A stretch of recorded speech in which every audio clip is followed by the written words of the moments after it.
Well, hello there. I'm Allie, and welcome back to my channel, or welcome if you're new. If you like creepy narrations or SCP readings, go on right ahead and subscribe to the channel, and be sure to turn on notifications so you never miss an upload just like this one. Be sure to read the description and stick around to the end of the video to know where to find me and how you, yes you, can support the channel. Now, let's get on to the narration. My name is Blair Daniels. I know it is.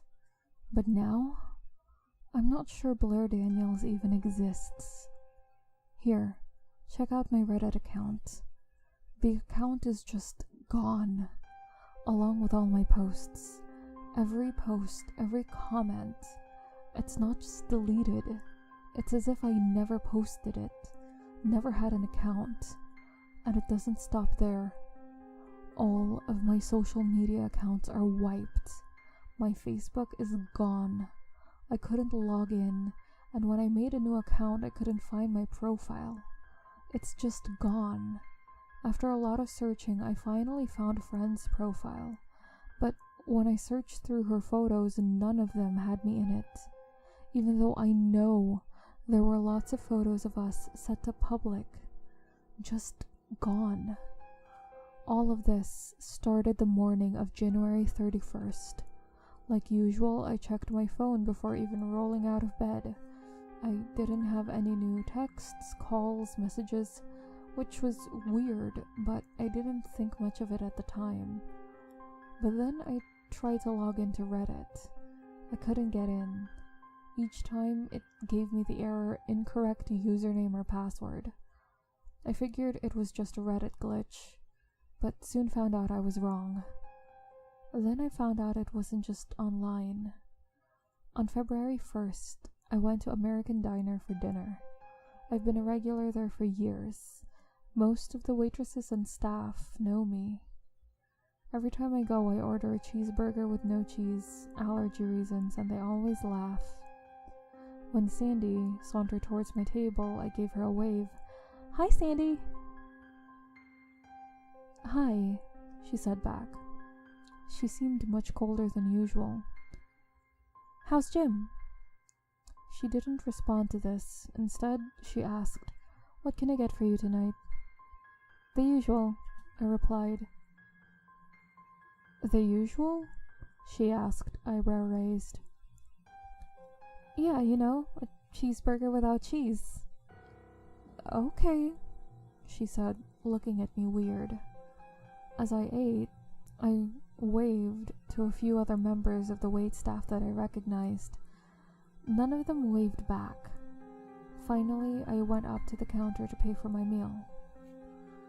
$13.72. I pulled out my credit card and inserted it into the machine. That's when I saw the name on it.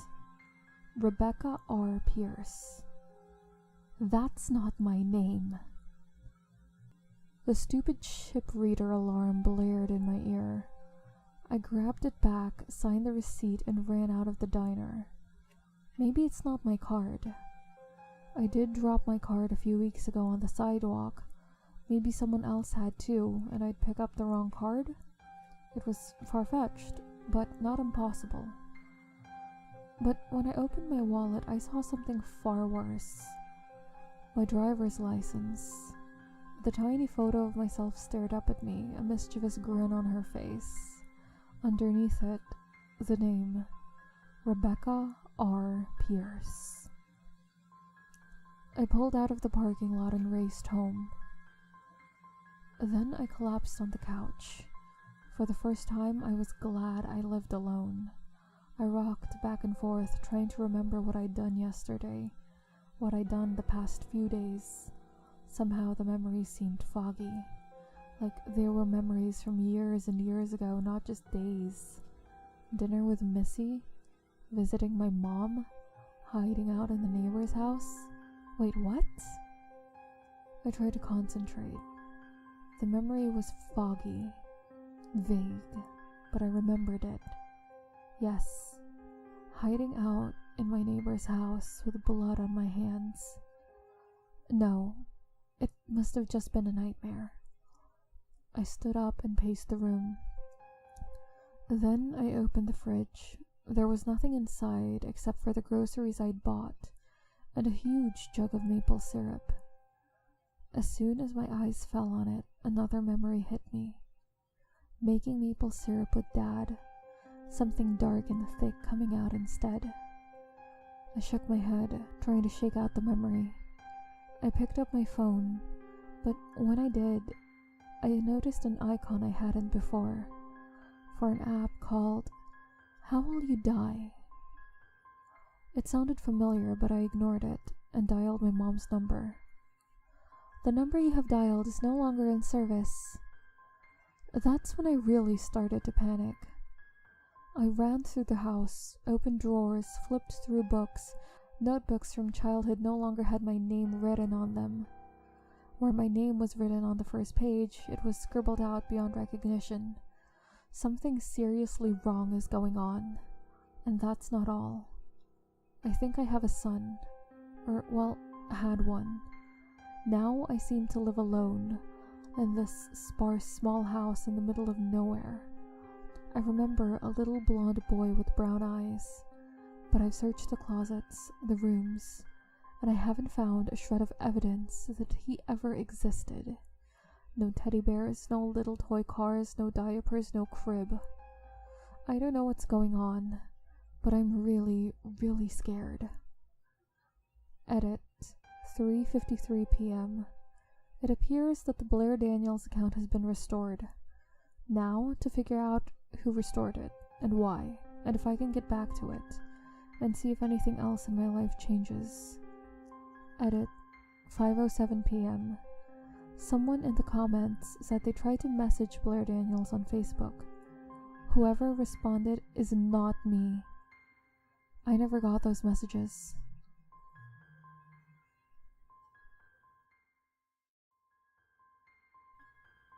I'm still not certain I should be writing this. To be honest, I'm not even sure what I'm sure of anymore. I used to be certain that I was Blair Daniels, aspiring writer and mother of one. Life was nice. The first odd thing was a week ago. It was really innocuous in the beginning. I passed by Mrs. Engelman, my neighbor. She smiled and waved. "Hi, Bonnie!" That was it. I decided not to correct her. She was getting on in years, and I saw no need to point out her senior moment. Chills ran down my spine when I pulled out my card at the ATM. Bonnie Dennison, it read. I could have ended up with someone else's card, right? It was far-fetched, but not impossible. But how did Mrs. Engelman know that particular name? I don't know why I even attempted to use the card in the machine, but it worked. I extracted $20, and technically less for that stupid 87-cent surcharge, and carried on with my day. The plastic nameplate on the door outside my cubicle nearly made me cry. I saw a name that wasn't mine out of the corner of my eye. I knew what it said without looking directly at it. So I did what any mature adult would do. I slid the nameplate and turned it around so that no one could see it. Then I went about my day like nothing was wrong. I caught myself saying, "This is Bonnie," on the phone just once, and nearly threw up my lunch.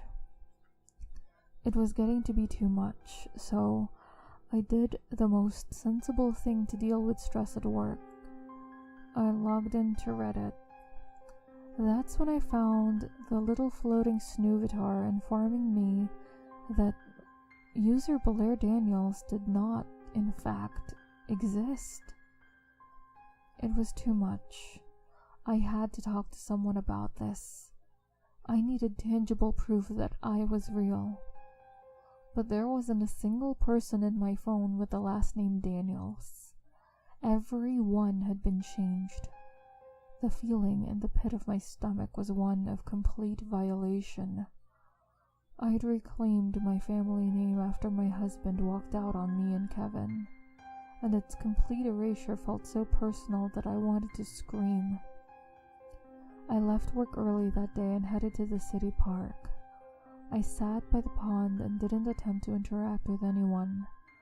I was afraid that my friends wouldn't recognize me as Blair, and I couldn't bear the thought of this thing going any further. After a few hours, I felt good enough to walk over to Kevin's school and pick him up from kindergarten. "I'm sorry," Mrs. Scallop said when I headed into the classroom at 3:15. "Who did you say you were looking for?" I pulled my hair in agony and shouted, "Kevin! Kevin is my son, and you knew that when I dropped him off at school today."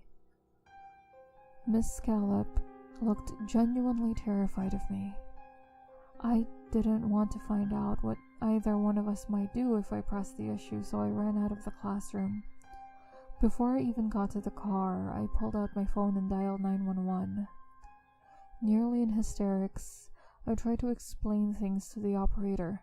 "My son's been, well, I don't know if he's been I went to pick him up from kindergarten. No one will acknowledge that I'm—" "Blair," the voice responded, instantly silencing me. It was the first time I'd heard my own name all day. "You need to calm yourself down. Kevin will be safe if you listen to me very, very carefully." I clasped my hand over my own mouth to suppress a scream. "You should realize by now that we're in control. If you're a good girl and accept that fact, he will stay safe. Do you understand what we want?" My voice was shaking so bad that I could barely speak. "I don't understand any of this," I whispered. "Complete obedience," he answered. "Behave yourself. Don't ask about Kevin. Don't mention Blair Daniels. If you do what we ask, you'll see your son again on February 4th. What would you have done? I drove calmly home. The next day, I went to work as normal. "Hello, this is Bonnie," met every person who called my desk. I behaved. February 4th was the most nerve-wracking day of my life. I sat at home after work, tangling my hair into knots and fidgeting with the hem of my skirt so badly that it began to tear.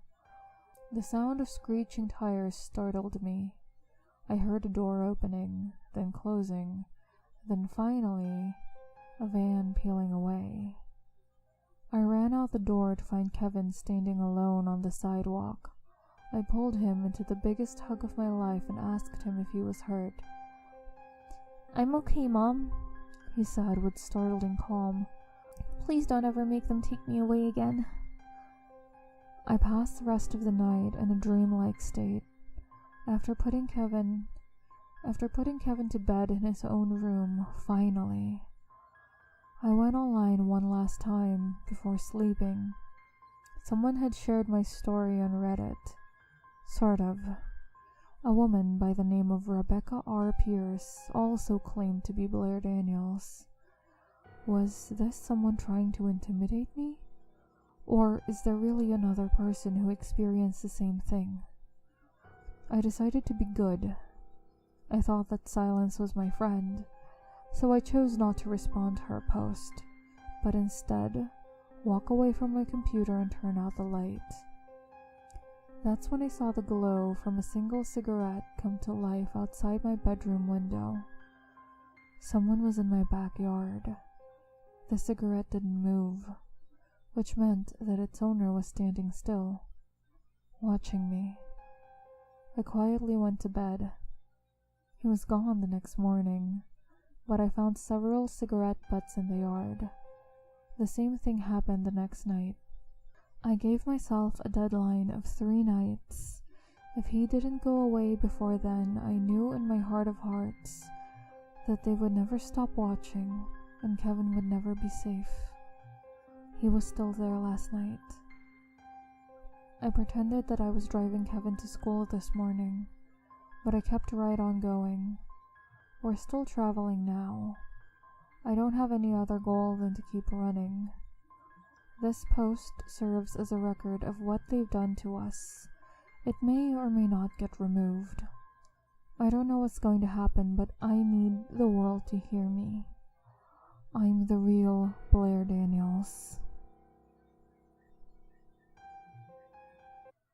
Hey guys, Ali here. Thanks so much for stopping by and watching my video. If you made it this far, make sure you subscribe and turn on notifications if you want more videos just like this one. And if you are so inclined, follow me on social media and support me on Ko-fi. All links are listed in the description box below. Thanks, and I hope to catch you in the next one. Bye!